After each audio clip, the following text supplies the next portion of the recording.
Hey everyone, looks like we're live. I'm just making sure everything's working here.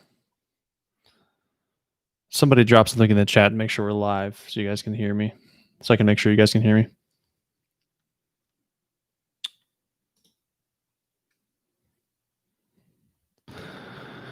Hey, what's happening, guys? I'm just going to wait until a couple people start filtering in here. Hopefully we can get a few folks. Hey, Kyle. Good to see you, man. Thanks for joining the stream.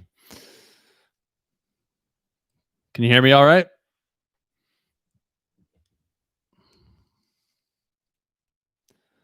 Okay.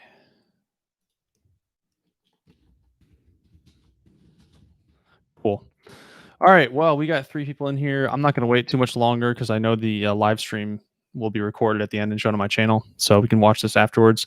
But cool, man. Well, yeah, I wanted to just talk about Black Lives Matter tonight, and some of the things that are like really frustrating.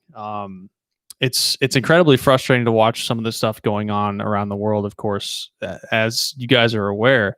But my concern is a lot of people don't seem to be taking it seriously enough, and I'm talking about mainly, centrists and some liberals who might still have some sanity remaining, but may be more concerned about the police and police accountability than they are about the cultural Marxist revolution that is going on. And um, people really need to be concerned about it. People really need to be taking this seriously because I understand wanting to hold police accountable. I understand wanting police reform. I think certain reforms are things we can all get behind. But I think the bigger picture here is that we have essentially a Marxist movement that's infiltrated our culture and it's been in our culture for, some time, as my audience is aware. But I wanted to go over a couple stories here that I saw today. And let me see if I can share my screen here. Sorry about the wait here, guys, on this. I'm getting used to the live stream on YouTube. So can I share my screen somehow? Maybe not. Okay. I guess not. Well, anyway, we'll just go over some of the stuff. So I wanted to talk about some of the news I saw. Girlfriend of man who flew White Lives Matter banner fired from her job. I'm not sure if you saw this, Kyle, but this is pretty crazy. This is a story from the UK, and there's a guy who was a football fan in the UK, and you may or may not know the football fans over in the UK are, pretty hyped up. They're pretty serious about their football, but they tend to be like working class. A lot of white British guys. But he said he refused to bow down to Black Lives Matter, and the story says the girlfriend of the man who flew a White Lives Matter banner over a football match in the UK has been fired from her job after refusing to take, quote, intensive racial sensitivity training. Yeah, Kyle, you saw the article. Yeah, it is insane, man. And this is what I wanted to highlight. These kind of tactics, the companies are just caving in. If people refuse to go along with this narrative, people are just getting fired from their jobs. And these are the kind of Alinsky tactics that Marxists are using to just take over the entire culture. And I think people need to wake up to this stuff because this is no longer about just holding the police accountable. This is about destroying Western civilization. And whether everyone in the movement is aware of that or not, because I know not all of them are, that is the effect that it's having. And I think that's what people need to understand. So back to the story. The person responsible for the banner, Burnley fan Jamie Heppel, faced a social media witch hunt, although he responded with a Facebook post that said, "I'd like to take this time to apologize to absolutely effing nobody." Oh, that's awesome. What a hero, right? But I mean, that's the kind of thing that you would expect, like in a normal, healthy society. You would expect people to just say, "No, I'm not going to cave to your mob. You guys are ridiculous. You guys can shove it." But then his girlfriend gets fired from her job just by guilt by association. I mean, this is just aggravating.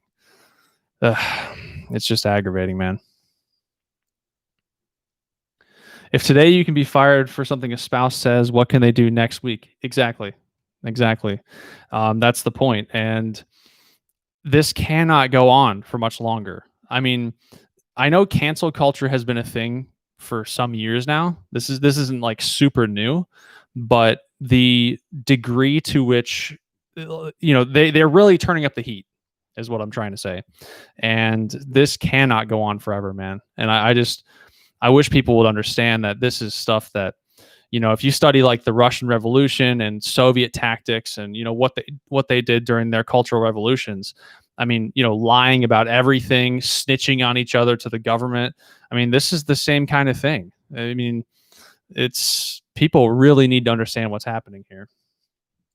Um, so I am extremely concerned, and I, man, it's just frustrating to watch. Um, yeah. So another thing about Black Lives Matter, I wanted to talk about. Um, their co-founder, and I think I've said this before, but their co-founder and possibly multiple of their founders are open Marxists. I'm looking at an article from The Blaze right now, and I don't go to The Blaze often for news. Some people might criticize, the source here, but um, Black Lives Matter doesn't specifically note that they are Marxist on its website, but one of the organization's creators admitted that they subscribe to Karl Marx's ideology. In a newly resurfaced video from 2015, Black Lives Matter Global Network co-founder Patrice Cullors reveals that she and her fellow BLM creators are quote-unquote trained Marxists. Myself and Alicia in particular are trained organizers. We are trained Marxists. We are super versed on sort of ideological theories. And man, of course, this is the exact stuff that you would see coming out of the universities. Kyle, I'm sure you remember Jordan Peterson talking about how a third of university professors today openly admit to being Marxists. And I don't know that people have been taking this seriously enough, man. But this has been going on for decades. So I wonder if Kyle, if you and others that you have experienced any of this cancel culture stuff. I mean, fortunately, I haven't, but I'm not in the corporate workplace at the moment, so I don't have to worry about it. But yeah, I'm concerned for my friends that they won't be able to speak out about this stuff. I don't know how much longer this can last before people are just gonna go wild in the streets. Only been canceled by family members so far. Yeah, that's frustrating, man. That's super frustrating. That's another thing. This whole cultural revolution. When I first got into politics, it was always nice to just like sit down at the dinner table and, yeah, it might get heated sometimes and people's feelings might get hurt and that sort of thing. But you had a point where, like a decade ago, it was like, yeah, at the end of the day, we disagree on politics, but we're still family. And that's what's really important. And now it's to the point where it's not just politics anymore. It's everything. Like politics is everything. And it's tragic. And if this continues to escalate to more of a civil war, well, I would argue that we've been in a cold civil war for a while. This cultural revolution stuff, this is an explicit project to undermine Western civilization. And really what that means is we undermine the nuclear family. We undermine the traditional faith of the culture.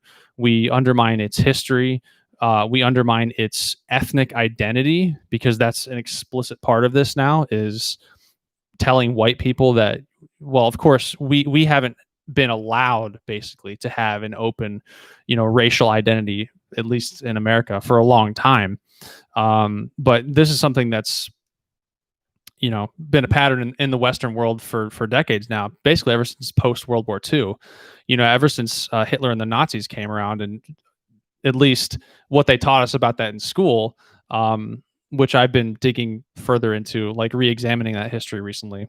But that's another topic. But at least what they taught us in school was like, Hitler and the Nazis bad, and therefore white people can't have racial identity anymore. Essentially that's what I took away from it.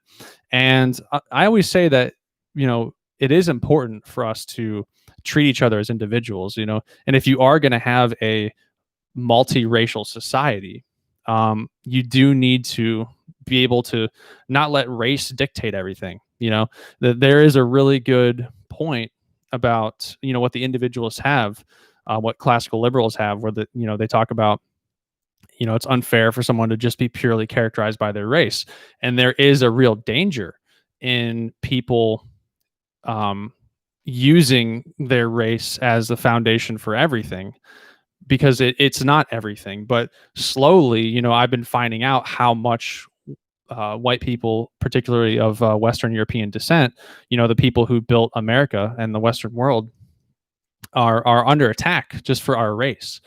And I see threads on Twitter all the time that it's like social justice warriors openly saying, "Oh yeah, you're going to be a minority in a few decades. Ha ha, it's so great. Your children are going to be brown."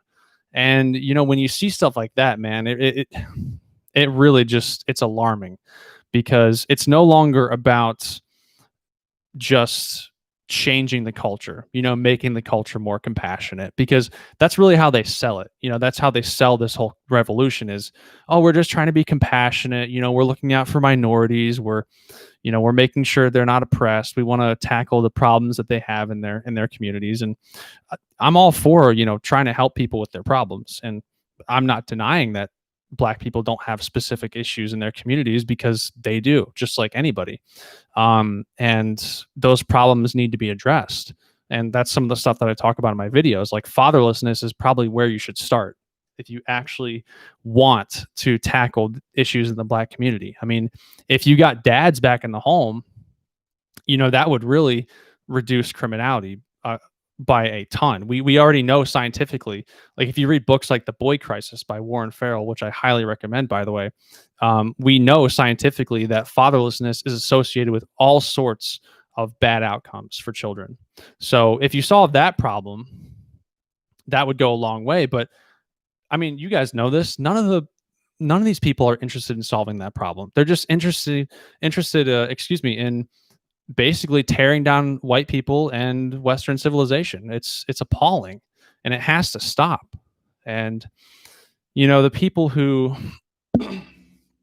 the people who are really concerned that white identity could become a problem, and we're going to see the rise of neo-Nazis and all this stuff. Like, if you're actually concerned about that, like, how about you stop attacking white people just based on our race? How about you stop attacking our history? How about you stop telling us we're going to be a minority in a few decades? How about you stop telling us all this stuff? Stop it. And it doesn't take a whole lot of investigation for someone like me, who's just a normal person, to look at this stuff and realize that it's not just about helping the oppressed. This is about destruction. And if you look at critical theory, the university doctrine, the philosophy that's been taught to people for decades now, it's about destruction, man. It's not about building anybody up. It's not about tackling the core issues in these communities. It's not about any of that. It's just about criticizing the West and criticizing white people endlessly. It's so frustrating. Co-founders have, sorry about that. Sorry about the mic. I'm going to get a better equipment here at some point, guys. So bear with me on the setup that I got. But co-founders have admitted that they are Marxists. It's blatant. We have to cut the revenue streams. Yeah. Well, I mean, if you cut public funding to the universities, that'd be a good start, right? And this is one thing, like, when I was super hardcore into libertarianism, I remember, they didn't want public funding for any of this stuff. And I mean, if, to their credit, they're right in that, on this specific issue anyway. Like, if we would have gotten rid of public funding for universities a while ago, this probably wouldn't be an issue. But yeah, it's horrible, man. So yeah, cultural Marxism, just these stories that are coming out.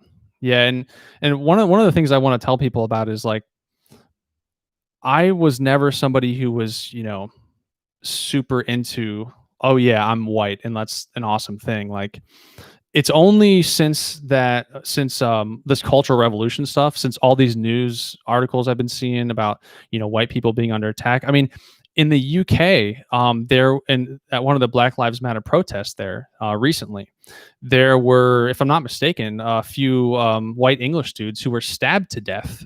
And it was actually hard for me to find the news on this because the mainstream media doesn't want to cover it because it's against the narrative. Um, but we're openly under attack as a people now, and I'm trying to get conservatives to really understand this and to not under like, because conservatives are always like, well, we don't want to talk about race, we don't want to go there because it's too dangerous. Well, I'm sorry, but it's already on the table. Like, they're already using race as a weapon against us. And now we're kind of being backed into a corner. So at some point you just don't have a choice but to defend yourself. And really that's the way I look at it. It's not about rah white identity. It's about, look, these people want to literally destroy our civilization. And in order to do that, they have to get rid of our identity, and they have to get rid of literally the lifeblood of the peoples who built Western civilization. And that's what this is about. So you have to understand it in that context, and just because you understand that doesn't mean you're a Nazi, doesn't mean you're Hitler. So it's just ridiculous. So, I mean, really what we need to do is just get back to the nuclear family, man. Get back to building up our values, doing the things that we can control in our individual lives as much as possible. And yeah, make reading history great again. I agree, man. Totally. This book right here, Gulag Archipelago, I recommend this one. It's a good book. Another book I got on my table right now, Discrimination and Disparities by Thomas Sowell. Recommend this as well. Starts in the home. Yeah, absolutely. Yeah, it's tricky to find the balance, when it comes to, like, how do you be politically active, and how do you make sure that you're dealing with the issues that are just in your vicinity? Because this is one of the things I really appreciate about Jordan Peterson, and he definitely had a big influence on me. He talked about controlling what you can control in your immediate vicinity, before you try to, what is it? Set your house in perfect order before you criticize the world. And, I think there's a lot of truth to that. So we do have to get our own personal houses in order. We absolutely do. It doesn't mean that we can't fight back against all this nonsense. We have to. If we don't, Western civilization gets swept into the dustbin of history, just like other great civilizations. My oldest is in a majority liberal school near Purdue. We discuss many things in her day-to-day, and she is very based. Nice. That's awesome, man. Yeah, I'm really concerned about the youth. There's a lot of good families, like good Christian families that I've known for years now, that have had kids in university. And I certainly hope they're having those conversations. I certainly hope that parents are increasingly aware of how dangerous this stuff is, because it's not just like a meme anymore. The meme of, oh yeah, your kid goes to college and yeah, they come out, they might be a little bit more liberal, but at the end of the day, it's fine, right? It's not fine. It's not. They come out radicalized. They come out hating themselves, especially women, especially young women are vulnerable to this with their mother instinct, which, as John Mark discusses on his channel, it's a beautiful thing in the context of the family, and it's a necessary thing. But once you grip that mother instinct with ideology, and you grab a hold of it and you twist it and you use it against its own self-interest, then it becomes a weapon. And that's what we're seeing, particularly with white women who are out there, a part of all this activism. And, I'm not saying that you can't ever be an activist, but when you're out there self-flagellating, I don't know if you guys have ever seen Gad Sad, but he was affiliated with the intellectual dark web. On his YouTube channel, he's got some funny skits where he literally takes a whip and he goes, he's actually not white. He's Jewish, but he just makes fun of the whole thing. He takes a whip and he's like, I'm self-flagellating, because I'm a white liberal, and he hits himself on the back. It's hilarious. You should go watch it. Have to guide that internet use. So much radicalization. Yes, definitely. Social media has amplified everything for all of us, myself included, which is why recently, despite me starting my YouTube channel here, I've had to limit my social media usage just because of the negative psychological impact that it's had. So, in response to white guilt, which I see almost daily in my occupation, how do you overcome these guilty feelings people have? It's a great question, man. How do you overcome the guilty feelings people have? Well, I mean, you have conversations with people as much as possible. I don't know. I'm still trying to figure that out. How we can overcome this, collective white guilt thing, because it's not just about teaching people facts. Um, Facts and objectivity are really important, but the postmodernists have a hint of truth in their ideas, which is that everything that we have has to get filtered through our own brain and our own subjectivity. So a friend recently pointed out to me that that persuasion, just listing facts out to somebody is not really going to persuade them. Like, you have to understand the art of persuasion, and I think it goes back to something like people don't care how much you know until they know how much you care. And I think there's a lot of truth in that. And that's something that I have to learn myself personally, because I'm not the best persuader, because I don't think I'm autistic, like, but I do get a little bit like, nerdy and like focused on facts, and I'll just go like hammer out all these facts and like, hey, here's the history, man. You need to learn it. Like, bam, bam, bam, bam, bam. But people just don't respond to that. You really have to work on the persuasion skills. And as I've said in my videos before, man, I'm talking to myself here as much as anybody, but it's true. We got to become better at persuading, and there's an art to it. Yeah. So I hope everybody can work on that. It's not going to be an easy road. There's a lot of things happening in the political realm very quickly. The event with propertarianism on July 4th in Richmond, Virginia, that's happening. So that's exciting. I'm excited about that. The election with Trump this year, of course, being an election year, I just don't know what's going to happen, man. I feel like things are accelerating so quickly. It's hard to predict what's going to happen between now and November. I'll take a quick side conversation here with Trump, since I mentioned it. He's been disappointing and frustrating to watch for me in a lot of ways, because I was never a huge fan of him to begin with, but he seems to do some things that are okay, and then sometimes he just disappoints me. Like, why did he have to hire all these swamp creatures if he was supposed to be draining the swamp to begin with? Like, that's always an issue I've had with him. And I mean, I love the America First message, as my audience here. I mean, I know you guys love the America First message too, but it's like, why are you doing this, man? Why are you hiring all these swamp creatures like Kushner? Like, can't you figure out something better than that strategy? How do we support if we are not able to attend the Declaration of Reformation? On the Propertarianism website, there's a Patreon link, and that's where Kurt Doolittle has referred people to in the past. If you want to financially support, you can go there and do that. That's what I would recommend. I myself may be involved in live streaming the event. We'll see. One of my other friends here in the movement is going to be live streaming, and we're still figuring out the logistics of that, but I will talk about that as we get closer to the event. So if I do get the chance, I will be broadcasting that here on my channel as well. Oh, there he is. Hey, Nick. Yeah, emotions are critical in persuasion. Sweet live stream. Thanks, man. Appreciate it.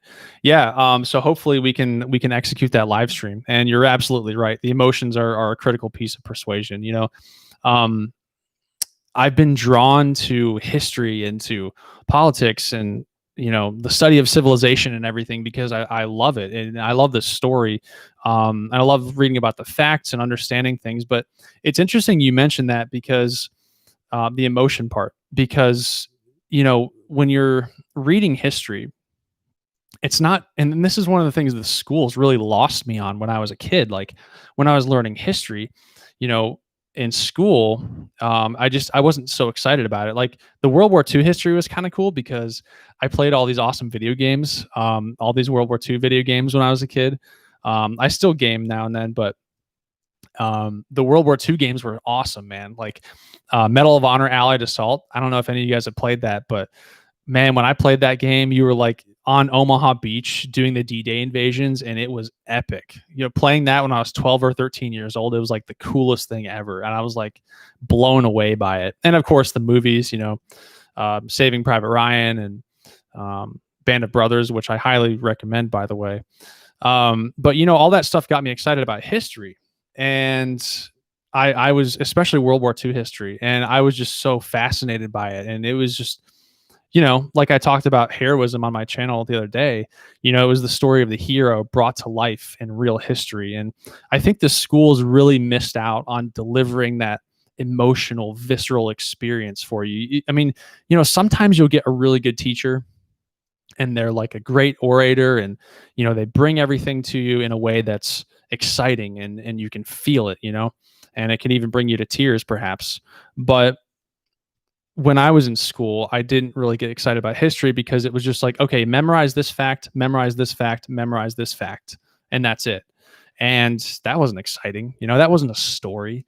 And Nick, to your point, emotions are critical in persuasion. And the reason I just went on that tangent was because even when you're studying history, if you want to study it and you want to get something out of it, really the point of studying history is to understand the emotion. You understand the story of it.